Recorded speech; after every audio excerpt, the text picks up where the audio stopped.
महादेव हिंदू धर्म के प्रमुख देवताओं में से एक हैं।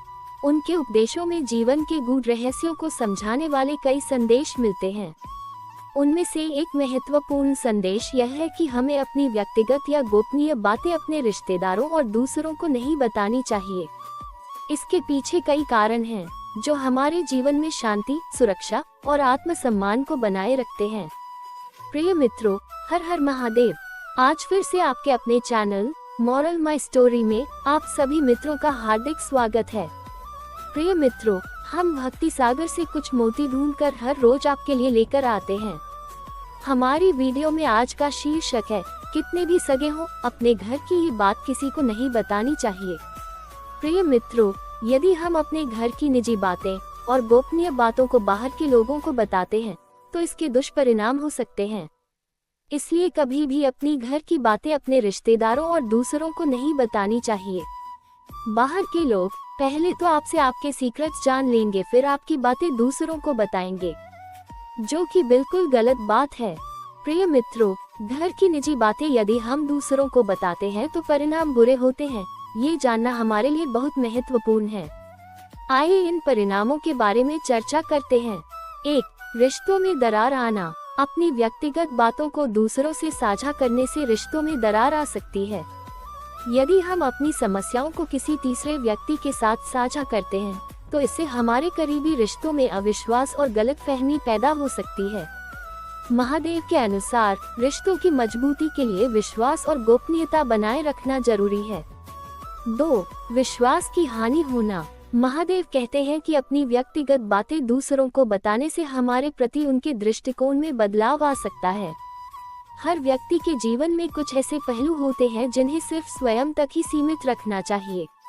अगर हम अपनी गुप्त बातें दूसरों से साझा करते हैं, तो इसका दुरुपयोग हो सकता है और इससे लोगों का हमारे प्रति विश्वास कम हो सकता है। 3. शांति और मानसिक स्थिरता में कमी आना। जब हम अपनी व्यक्तिगत बातें दूसरों को बताते हैं, तो यह संभव है कि वे हमें सही सलाह न दें या हमारी समस्याओं को बढ़ा चढ़ाकर प्रस्तुत करें। इससे हमारे मन में अस्थिरता और अशांति उत्पन्न हो सकती है। भगवान शिव का मानना है कि शांति और स्थिरता पाने के लिए हमें अपनी समस्याओं का समाधान स्वयं खोजना चाहिए। 4. समाज में छवि का खराब होना। महादेव बताते हैं कि समाज में हमारी एक छवि होती है, जिसे बनाए रखना हमारा कर्तव्य है। अपनी व्यक्तिगत बातों को उजागर करने से हमारी छवि प्रभावित हो सकती है। लोग हमें उसी रूप में देखना शुरू कर सकते हैं, जैसा कि हमने अपनी बातों के माध्यम से उन्हें बताया है। इससे हमारी सामाजिक प्रतिष्ठा को हानि पहुंच सकती है। 5. आत्मनिर्भरता में कमी आना। भगवान शिव हमें आत्मनिर्भरता की शिक्षा देते हैं। जब हम अपनी समस्याओं और गोपनीय बातों का समाधान खुद खोजने का प्रयास करते हैं, तो हम अधिक आत्मनिर्भर बनते हैं। दूसरों पर निर्भर रहना हमारे आत्मसम्मान को कमजोर कर सकता है। अपने भीतर की शक्ति को पहचानकर हम जीवन की कठिनाइयों का सामना कर सकते हैं। 6. गोपनीयता की सुरक्षा न होना।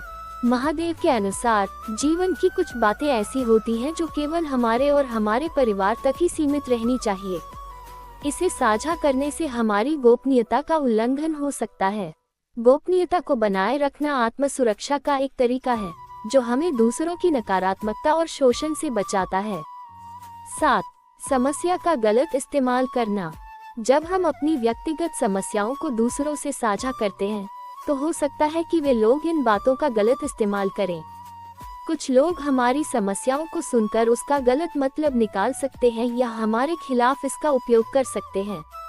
इससे हमें अनावश्यक तनाव और समस्याओं का सामना करना पड़ सकता है। 8. आंतरिक शक्ति का विकास न होना। महादेव हमें अपनी आंतरिक शक्ति और आत्म साक्षात्कार की दिशा में प्रेरित करते हैं।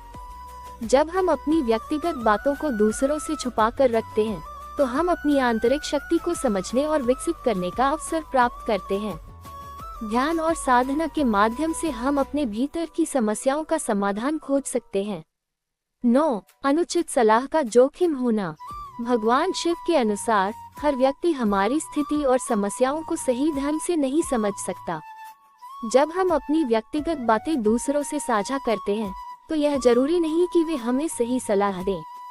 कई बार उनकी सलाह हमारे लिए हानिकारक हो सकती है, क्योंकि वे हमारी परिस्थितियों को सही ढंग से नहीं समझ सकते। 10. आत्मसम्मान में कमी आना। भगवान शिव का यह उपदेश हमारे आत्मसम्मान की सुरक्षा के लिए भी है। जब हम अपनी कमजोरियों और समस्याओं को दूसरों के सामने रखते हैं, तो हम अपने आत्मसम्मान को खतरे में डालते हैं। आत्मसम्मान ही हमारे व्यक्तित्व की नींव है और इसे बनाए रखना हमारे लिए अत्यंत महत्वपूर्ण है। 11. भविष्य की अनिश्चितता में कमी आना। महादेव का ये संदेश भविष्य की अनिश्चितता पर भी प्रकाश डालता है। हमारी व्यक्तिगत बातें हमारे भविष्य के निर्णयों और योजनाओं को प्रभावित कर सकती हैं। यदि हम अपनी योजनाओं और लक्ष्यों को दूसरों के साथ साझा करते हैं, तो यह संभव है कि वे हमारी सफलता में बाधा डालने की कोशिश करें या हमें हतोत्साहित करें।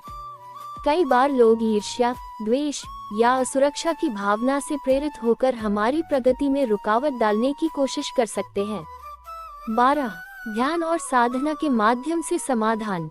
महादेव हमें ध्यान और साधना का मार्ग अपनाने की सलाह देते हैं। जब हम अपनी समस्याओं का समाधान खोजने के लिए ध्यान और आत्मनिरीक्षण का सहारा लेते हैं, तो हमें अपनी आंतरिक शांति और संतुलन की प्राप्ति होती है। बाहरी दुनिया में समाधान खोजने की बजाय हमें अपने भीतर की शक्ति और ज्ञान को पहचानना चाहिए।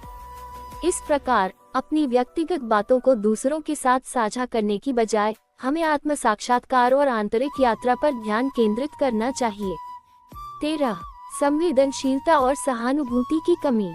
महादेव इस तथ्य की ओर इशारा करते हैं कि हर कोई हमारी समस्याओं के प्रति संवेदनशील या सहानुभूतिपूर्ण नहीं हो सकता।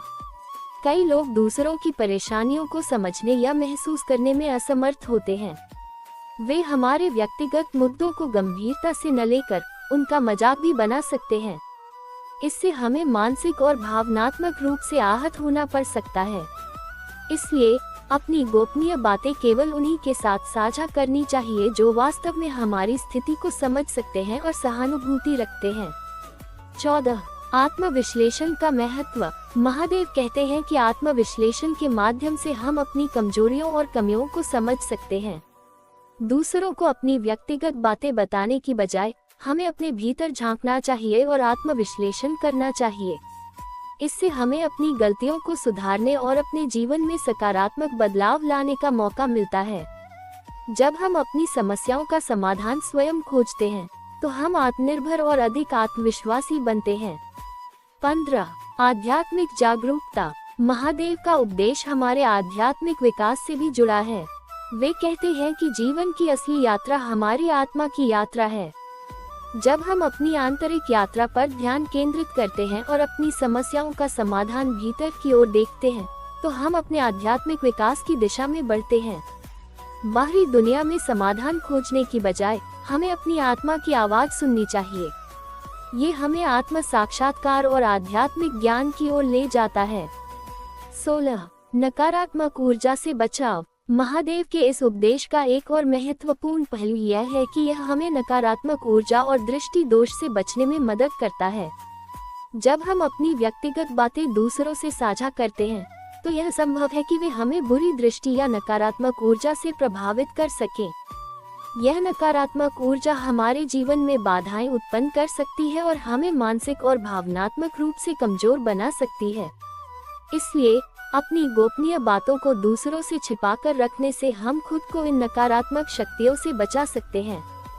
17. अनुकूलता और लचीलापन। महादेव का यह उपदेश हमें अनुकूलता और लचीलेपन का महत्व भी सिखाता है। जब हम अपनी समस्याओं को स्वयं सुलझाने का प्रयास करते हैं, तो हम जीवन में अधिक अनुकूल और लचीले बनते हैं। हमें अपने जीवन की चुनौतियों का सामना करने और उनके साथ तालमेल बिठाने की क्षमता विकसित करनी चाहिए। अपनी व्यक्तिगत बातों को दूसरों से साझा करने की बजाय हमें अपने भीतर की शक्ति और लचीलेपन को पहचानना चाहिए। 18. सामाजिक प्रतिष्ठा की सुरक्षा। भगवान शिव कहते हैं कि हमारी सामाजिक प्रतिष्ठा हमारे व्यवहार और हमारे द्वारा साझा की गई जानकारी पर निर्भर करती है। यदि हम अपनी निजी समस्याओं और मुद्दों को लोगों के सामने रखते हैं, तो यह हमारी सामाजिक प्रतिष्ठा को प्रभावित कर सकता है। लोग हमें कमजोर या अस्थिर समझ सकते हैं। इसलिए अपनी गोपनीयता बनाए रखना हमारी सामाजिक प्रतिष्ठा की सुरक्षा के लिए महत्वपूर्ण है। 19. परिवार की एकता और सम्मान। महादेव के इस उपदेश का एक अन्य महत्वपूर्ण पहलू परिवार की एकता और सम्मान है। यदि हम अपनी व्यक्तिगत और पारिवारिक समस्याओं को बाहरी लोगों से साझा करते हैं, तो इससे परिवार की एकता में दरार आ सकती है। परिवार के सदस्य एक दूसरे के प्रति विश्वास और सम्मान बनाए रखने के लिए गोपनीयता का पालन करते हैं। इससे परिवार में एकजुटता और सद्भावना बनी रहती है। 20. स्वयं पर नियंत्रण। महादेव का यह उपदेश हमें आत्म नियंत्रण की शिक्षा भी देता है। जब हम अपनी गोपनीय बातें दूसरों के साथ साझा करने से बचते हैं, तो हम अपने जीवन पर अधिक नियंत्रण प्राप्त करते हैं। इससे हमें अपनी भावनाओं, विचारों और कर्मों पर नियंत्रण रखने में मदद मिलती है। आत्मनियंत्रण हमें मानसिक और भावनात्मक रूप से मजबूत बनाता है और हमें जीवन में स्थिरता प्रदान करता है। प्रिय मित्रों, महादेव का ये संदेश हमें ये सिखाता है कि जीवन में आत्मनिरीक्षण और आत्म साक्षात्कार का महत्व कितना अधिक है। हमें अपनी समस्याओं का समाधान बाहर नहीं, बल्कि अपने भीतर खोजना चाहिए। इस प्रकार भगवान शिव का यह उपदेश हमें आत्मशक्ति, आंतरिक शांति और आत्मनिर्भरता की ओर मार्गदर्शन करता है, जो हमारे जीवन को संतुलित और सुखमय बनाता है। प्रिय मित्रों, भगवान शिव का ये संदेश कि अपनी व्यक्तिगत बातें दूसरों को न बताएं, हमें सिखाता है कि जीवन की कुछ बातें ऐसी होती हैं जिन्हें हमें अपने तक ही सीमित रखना चाहिए। ये संदेश हमें आत्मनिर्भरता, आत्मसम्मान और आंतरिक शक्ति को पहचानने की दिशा में प्रेरित करता है। इसके साथ ही ये हमें सिखाता है कि हमारे जीवन की गोपनीयता और सम्मान की रक्षा करना हमारा कर्तव्य है। प्रिय मित्रों, अपनी व्यक्तिगत बातें दूसरों को न बताएं के पीछे और भी गहरे अर्थ और जीवन के कई महत्वपूर्ण पहलू छिपे हैं। ये केवल व्यक्तिगत गोपनीयता की रक्षा के बारे में ही नहीं, बल्कि यह हमारे मानसिक, भावनात्मक और आध्यात्मिक विकास के लिए भी महत्वपूर्ण है। इस संदर्भ में महादेव के इस उपदेश के कुछ और पहलुओं को विस्तार से समझते हैं। भगवान शिव का यह उपदेश कि अपनी व्यक्तिगत बातें दूसरों को न बताएं, जीवन के कई महत्वपूर्ण पहलुओं को उजागर करता है। यह न केवल हमारी गोपनीयता की सुरक्षा करता है, बल्कि यह हमें आत्मनिर्भरता, आत्मसम्मान और आत्मनियंत्रण की दिशा में भी प्रेरित करता है। इस उपदेश का पालन करके हम अपनी मानसिक, भावनात्मक और आध्यात्मिक शांति को बनाए रख सकते हैं। प्रिय भक्तों, हम आशा करते हैं कि यह प्रेरणादायक कहानी आपको जरूर पसंद आई होगी। यदि आपको यह वीडियो अच्छी लगी हो, तो कमेंट में जाकर हर हर महादेव अवश्य लिख दीजिए। और अगर आपने अभी तक अपने धार्मिक चैनल मॉरल माई स्टोरी को सब्सक्राइब नहीं किया है, तो सब्सक्राइब कर लीजिए, ताकि ऐसी धार्मिक भक्ति रचना आपको मिलती रहे। इन्हीं शब्दों के साथ हमें आज्ञा दीजिए। हर हर महादेव।